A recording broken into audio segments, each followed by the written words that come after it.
वसुदेव सुतं देवं कंसचाणूरमर्दनं देवकी परमानंदं कृष्णं वंदे जगद्गुरु। गुरु ब्रह्मा गुरु विष्णु गुरुदेवो महेश्वरा गुरु साक्षात् परब्रह्म तस्मै श्री गुरुवे नमः। दर्शन शास्त्र और श्रीमद् भगवद गीता, क्या क्या बातें दर्शन शास्त्र के बारे में गीता में कही गई है।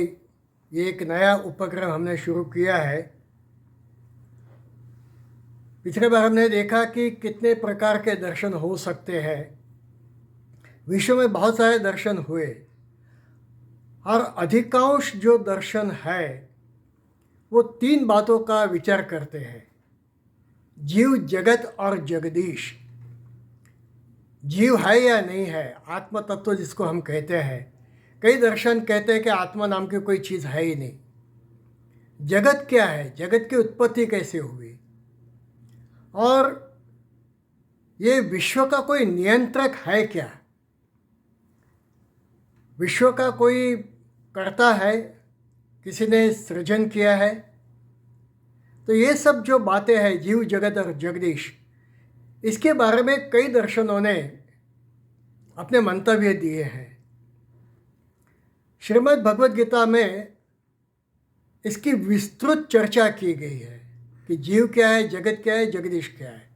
और इसमें भी जो 15वां अध्याय है वो पूरा इसी बात पर है, जीव, जगत और जगदीश। गीता के 15वें अध्याय में सिर्फ 20 श्लोक है, जिसमें से 5-5 के हम 4 भाग कर सकते हैं। प्रथम जो 5 भाग है, 5 श्लोक है, वो जगत क्या है उसके बारे में बताया। ऊर्ध्वर अधशाखा अश्वत्थम प्राहु अव्यम छंदांसी यस्य वर्णानि यस्तम वेद स वेदविद अधश्चूर्तम प्रसुता तत्स शाखा गुण प्रवृता विषय प्रवारा अधश्चुरानि अनुसंतानि कर्मानि बंधीनि मनुष्य के। तो इस तरीके से जो 5 श्लोक बताए, वो उसमें से 2.5 जो है उसने जगत का वर्णन किया है, और बाकी के जो 2.5 है उसमें इस जगत का विच्छेद करके हम जगदीश के साथ कैसे उसको भेड़ सकते हैं, हमारा आत्मा परमात्मा में कैसे जाएगा, इसके बारे में बताया है। बाकी के दूसरे जो 5 श्लोक है, जो ग्रुप है उसका, उसमें आत्म तत्व क्या है, जीव क्या है, ये बातें की है। जैसे ममैवांश जीव के जीवभूत सनातन मन षष्ठान इंद्रियाणि प्रकृति स्थान कर्षति। बहुत बढ़िया बातें भगवान ने यहाँ पे की। तो ये जो 5 बताए उसमें भगवान ने आत्मा के बारे में उसका वर्णन किया है, जगत जीव के बारे में। उसके बाद जो 5 है उसमें जगदीश क्या है इसका वर्णन किया है। यदादित्यगतम तेजो जगत भासयति यच्चतुर्थे यच्चाग्नो तत्व जो विद्धि मामिकम। ये जो सब बातें हैं वो जगदीश के बारे में है। और बाकी के जो 5 बचे उसके अंदर जीव जगत को छोड़ के जगदीश में कैसे मर्ज हो जाएगा, इसकी सब क्रियाएं बताई है। तो इस तरीके से जीव, जगत और जगदीश पर पूरा अध्याय भगवान ने बताया, और यहाँ तक कहा कि इति गुह्यतमं शास्त्रम इदम उक्तम मया नघ एतद् बुद्धिमान स्यात् कृतकृत्यश्च भारत। उसको एक इदम गुह्यतमं शास्त्र, उसको शास्त्र कहा है भगवान ने। किसी अध्याय को भगवान ने शास्त्र नहीं कहा। तो जीव, जगत और जगदीश पर कई सारे ऐसे विचार विमर्श हुए हैं, हम उसको देखेंगे। मुझे थोड़ा सा आपको एक इंट्रोडक्शन देना है, बाद में मैं मूल विषय पर आ जाऊंगा कि भारतीय तत्वज्ञान के हिसाब से वैदिक और अवैदिक ऐसे दर्शन है जो 9 है। 3 अवैदिक है और 6 है वो वैदिक है। अवैदिक को कहा जाता है हेट्रोडॉक्स, और वैदिक है उसको कहते हैं ऑर्थोडॉक्स। दूसरी भाषा में इसको कहते हैं एथिस्ट एंड थीस्ट, नास्तिक और आस्तिक।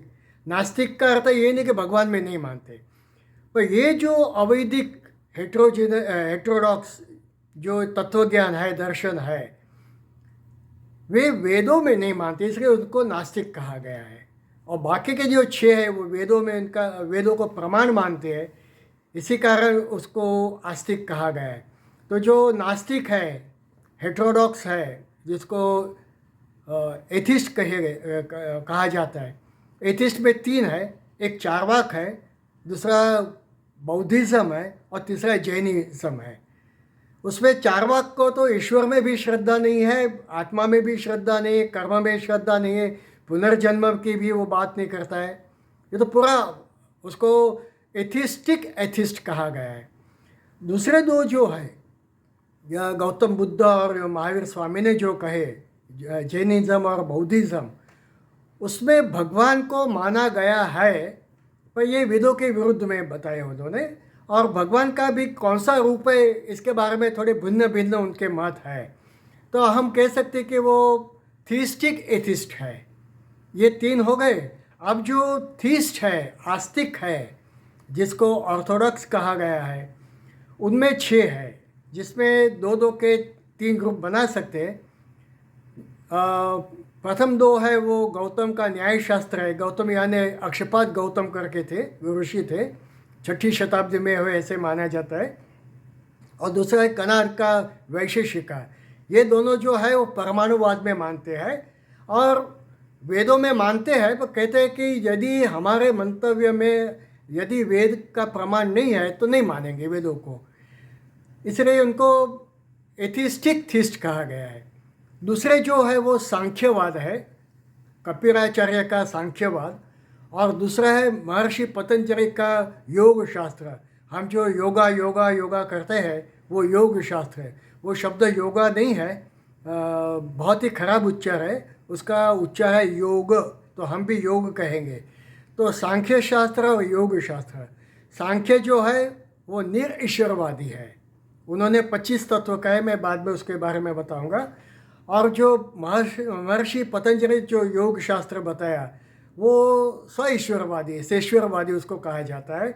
वो भगवान में मानते हैं, आत्मा में मानते हैं। बाकी ये दो बच्चे वो है जैमिनी की पूर्व मीमांसा और वैशंपायन और व्यास जी का उत्तर मीमांसा। श्री कृष्ण भी ये उत्तर मीमांसा में मानते हैं। और गीता में, ब्रह्म सूत्र में और उपनिषदों में ये सभी की चर्चा की गई है। तो इस तरीके से 6 वैदिक और 3 अवैदिक ऐसे जो है, बार बार उसके नाम आएंगे, इसी वास्ते मैंने आपको सिर्फ इसको इंट्रोड्यूस किया है। तो इस तरह के जो दर्शन हुए हैं, उस दर्शनों में सृष्टि विज्ञान जो है, हमने परसों बात की थी कि एपिस्टेमोलॉजी, उसके बाद मेटाफिजिक्स और एक्सियोलॉजी जो कहते हैं, तत्व मीमांसा। तो इसमें मेटाफिजिक्स की हम बात कर रहे थे कि मेटाफिजिक्स में 3 है। एक है उसको कहते हैं सृष्टि मीमांसा, ये ब्रह्मांड कैसे बना। मैंने थोड़े उपनिषदों के बारे में और सूक्तों के बारे में कहा था, आज थोड़ी इसमें विस्तृत चर्चा करेंगे। दूसरा जो है वो ईश्वर मीमांसा, थियोलॉजी जिसको कहा जाता है। और तीसरा है जो साइकोलॉजी, जो मानस मीमांसा है। तो आज हम थोड़ा देखेंगे कि सृष्टि मीमांसा क्या है। सृष्टि के बारे में बहुत सारे विचार हुए हैं।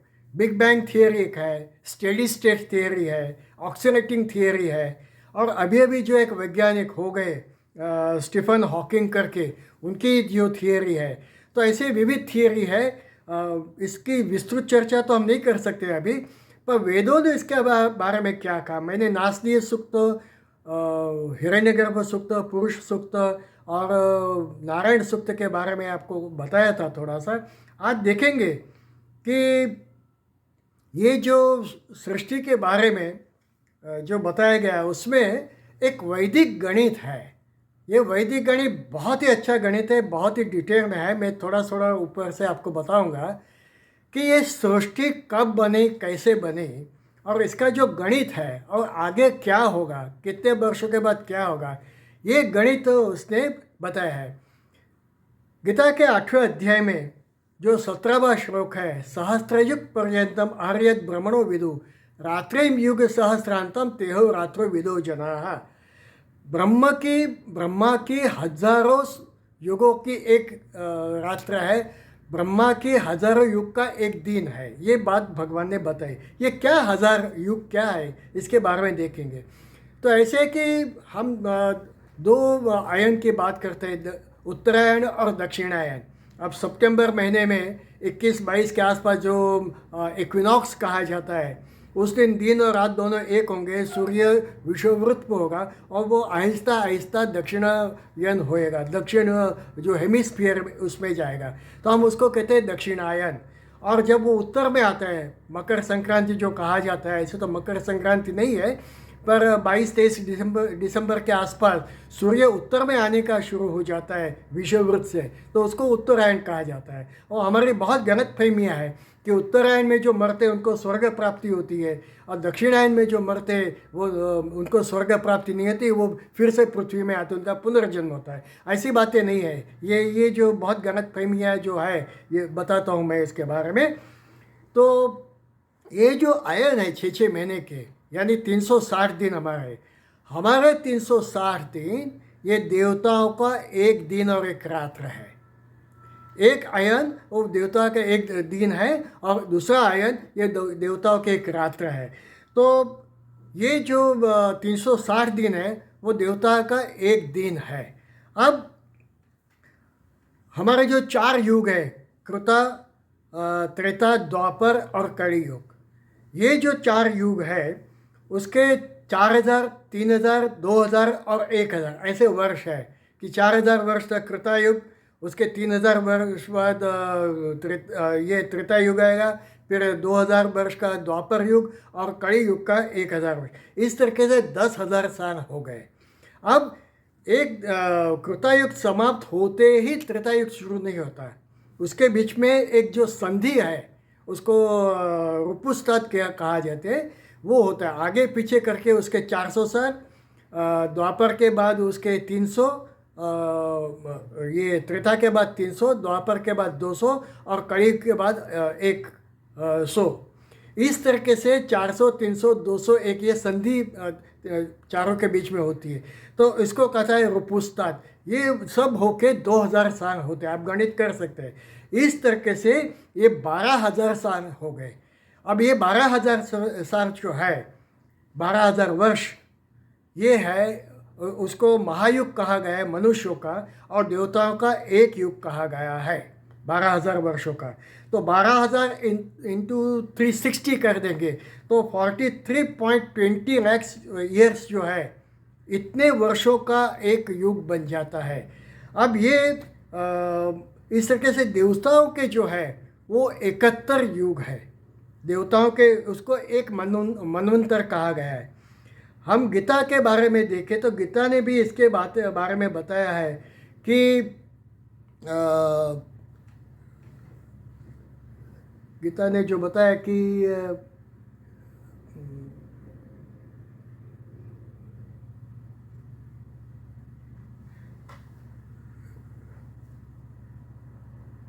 महर्षयो सप्तपूर्वे चत्वारो मनवस्तथा मद्भावा मानसा जाता येषां लोक इमां प्रजा।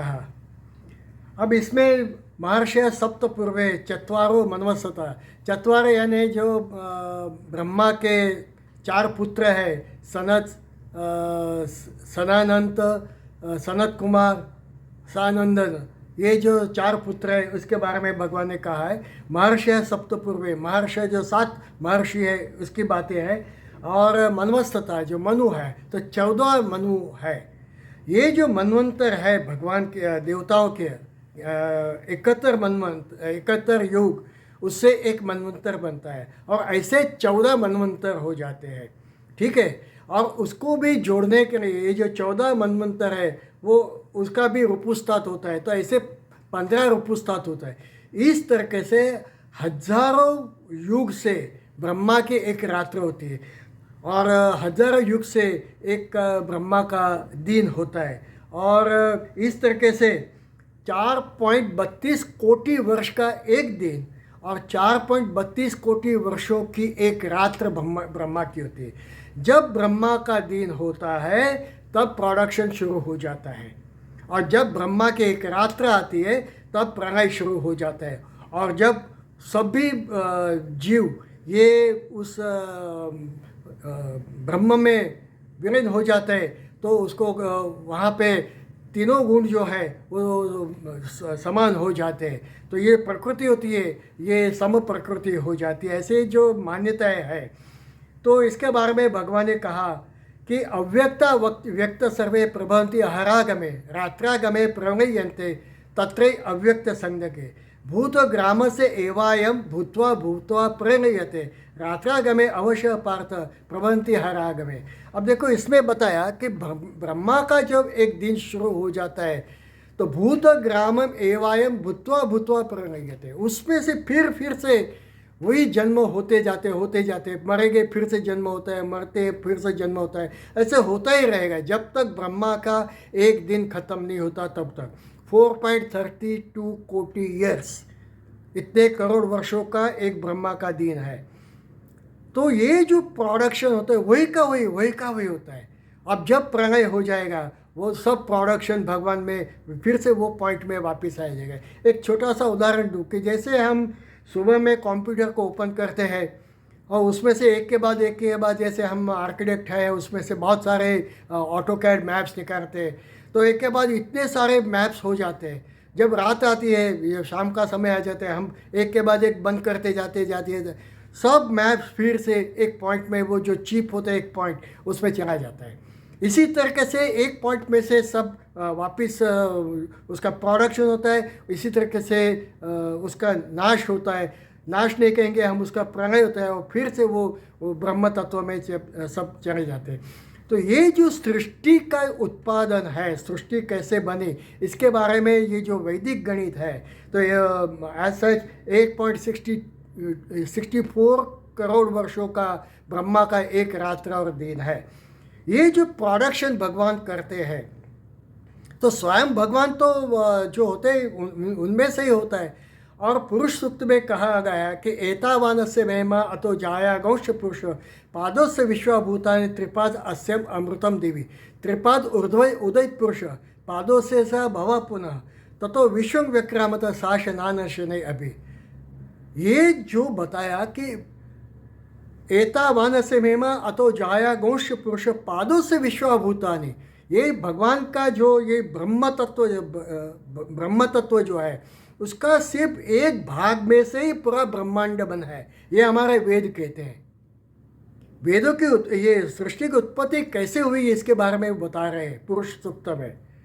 सिर्फ उसका एक पाद यानी कोई एक प्रमाण देना है, कोई एक भाग में से ये पूरा ब्रह्मांड बना है।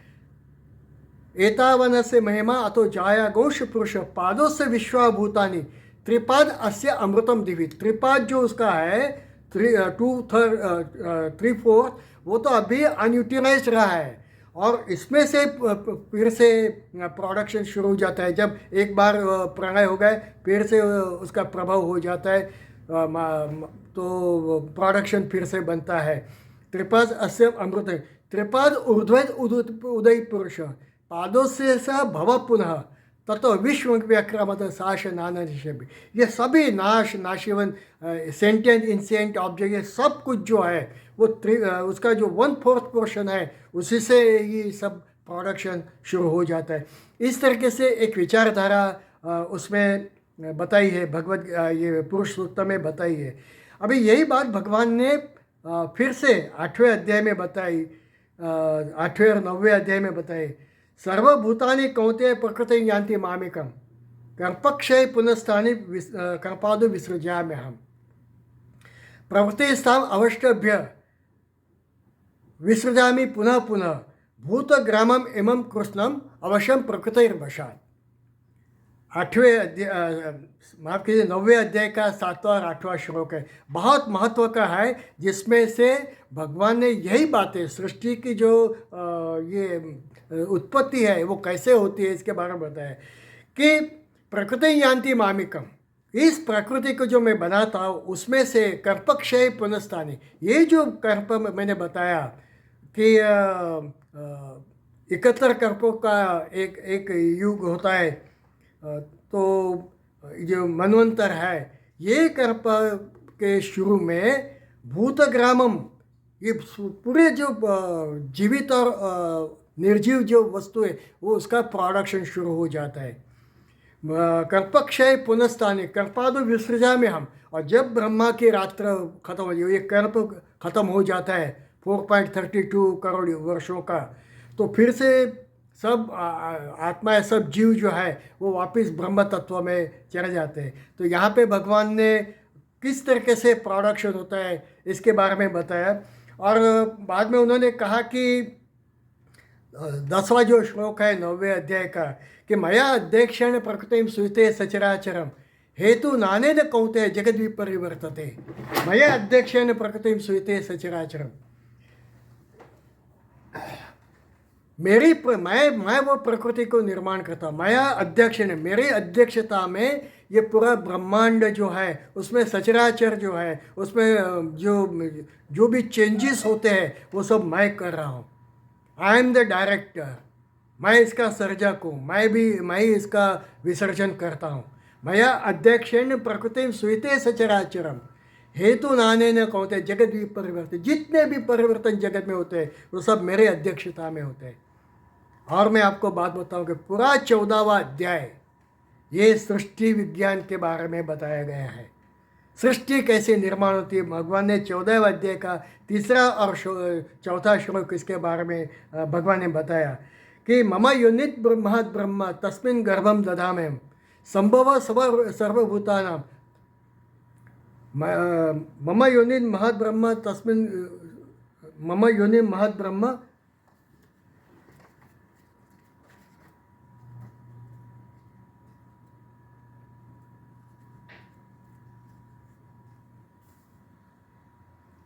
मम योनि महात्मा तस्मिन् गर्भम दधामि संभव सर्वभूतानां ततो भवति भारत।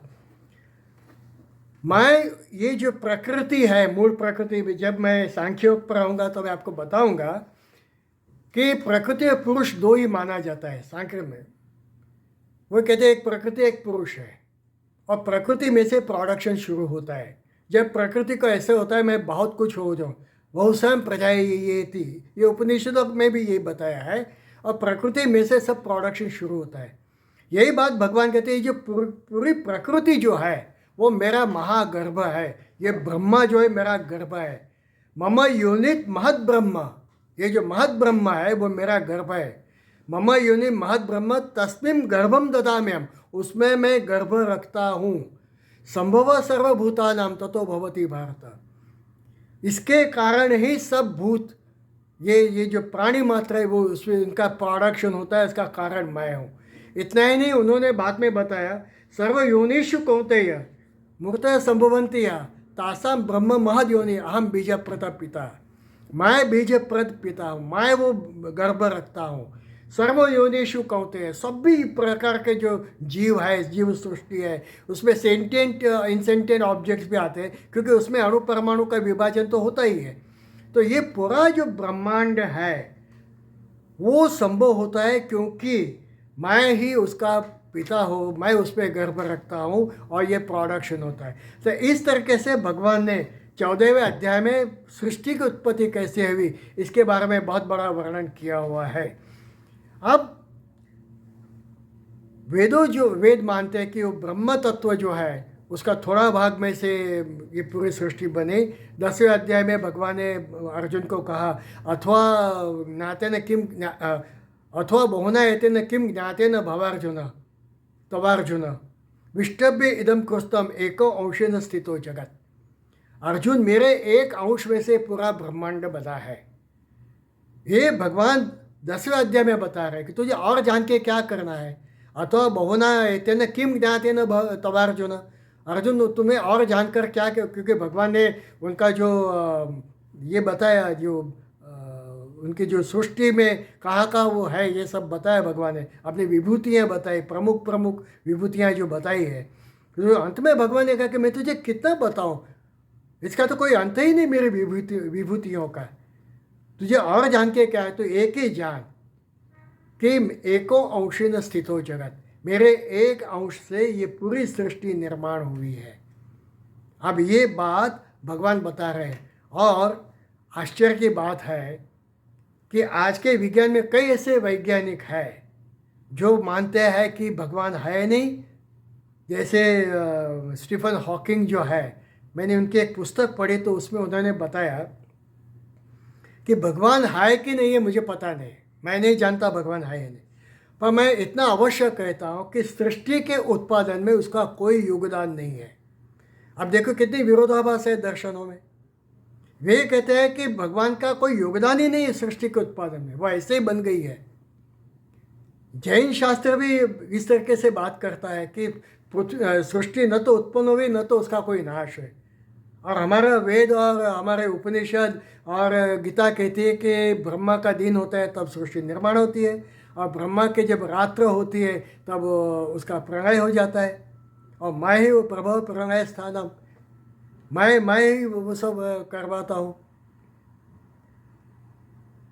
एतद् योनिनि भूतानि सर्वाणि तुपधार्य अहम कृष्णस्य जगत प्रभव प्रलय स्थान, मैं ये पूरे ब्रह्मांड को उत्पन्न करता हूँ, मैं ब्रह्मांड का नाश करता हूँ। और ये सब जो कहते हैं कि उसमें कुछ है नहीं, स्टीफन हॉकिंग जो बात बता रहे हैं, तो दर्शनों में बहुत सारे ऐसे बातें कही गई है। मैंने चारवाक का बारे में बताया, उन्होंने कहा सृष्टि उत्पन्न कर होती ही नहीं है। गौतम बुद्ध ने सृष्टि के बारे में विरोधाभासी ये मंतव्य दिए हैं। जैन धर्म का अभी हमने देखा। और बाकी जो को वैदिक है वो जो कहते हैं, वैदिक जो 6 तत्व है, तत्व ज्ञान है, वो कहते हैं कि सृष्टि का जो निर्माण हुआ है वो बहुत सिस्टमेटिक हुआ है। न्यायशास्त्र और कर्नाटक का वैशेषिक का जो ये 2 शास्त्र है वो कहते हैं परमाणु में से जगत उत्पन्न हुआ, परमाणु का संयोग होता है। तो हमारे शरीर के भी परमाणु होता है तो इसमें से शरीर बनता है। हमारे मन का परमाणु होते हैं तो उसमें से मन बनता है। बुद्धि के परमाणु होते हैं, अहंकार के परमाणु होते हैं। हर एक चीज़ के परमाणु है, उसका संयोज होता है और उसमें से वो वस्तु बनती है। ऐसे ही ये परमाणु शास्त्र कहते हैं। गीता और बाकी के जो 4 शास्त्र हैं वो परमाणुवाद में नहीं मानते, वो प्रकृति में मानते हैं। सांख्यों की प्रकृति, पतंजलि योग सूत्र, जैमिनी की मीमांसा और व्यास की उत्तर मीमांसा, ये सब कहते हैं प्रकृति में से ब्रह्मांड बना है। इस तरीके से जो बातें हुई है, तो आज हम यहाँ समाप्त करते हैं कि सृष्टि का उत्पादन, सृष्टि के उत्पन्न करने में भगवान का ही योगदान है। दूसरे स्टेडी स्टेट थियरी कहती है, कहते हैं कि बस ये जो उत्पन्न हो गए अब उसके आगे कुछ होने वाला नहीं है। ऑक्सीरेक्टिन थियरी है, वो कहती है कि बहुत आगे तक अभी उसका विकास होगा, बाद में आहिस्ता आहिस्ता रिवर्स प्रोसेस शुरू हो जाएगी और वो जो तत्वों में से जो सब बाहर आए वो फिर से उसमें अंदर चले जाएंगे। बिग बैंग थियरी भी यही कहती है। बिग बैंग थियरी तो बहुत ही प्रसिद्ध है। तो ये सब जो चीज़ें हमने देखी, तो हमने वेदों के जो सूक्त है और भगवत गीता है, ये सब का आज हमने उसकी चर्चा की है। अब दर्शन कौन से हैं, वैदिक कौन से, अवैदिक कौन से, जो मैंने 9 बताए, इसकी बहुत विस्तृत चर्चा हम अब आगे से करेंगे। एक चीज़ मैं ध्यान में रखूँगा कि बहुत समय व्यतीत नहीं होगा, क्योंकि सुझाव है कि जितना हो सके इतना यदि थोड़ा ये समय रखेंगे तो अच्छा रहेगा। तो मैं भी इसके बारे में ध्यान रखूँगा। और आपका यदि कोई प्रश्न है तो आप मुझे व्हाट्सएप पर आपका प्रश्न पूछ सकते हैं, मैं उसका जवाब दूंगा। और आगे के इसमें जो थोड़े चार्ट है वो व्हाट्सएप से मैं आपको भिजवा दूंगा। तो यहाँ हम समाप्त करते हैं। वसुदेव सुतम देवम कंस चाणूरमर्दनम देवकी परमानंदम कृष्णम वंदे जगद्गुरु। गुरु ब्रह्मा गुरु विष्णु गुरुदेवो महेश्वरा गुरु साक्षात् परब्रह्म तस्मै श्री गुरुवे नमः। हरि ओम श्री गुरुभ्यो नमः। हरि ओम।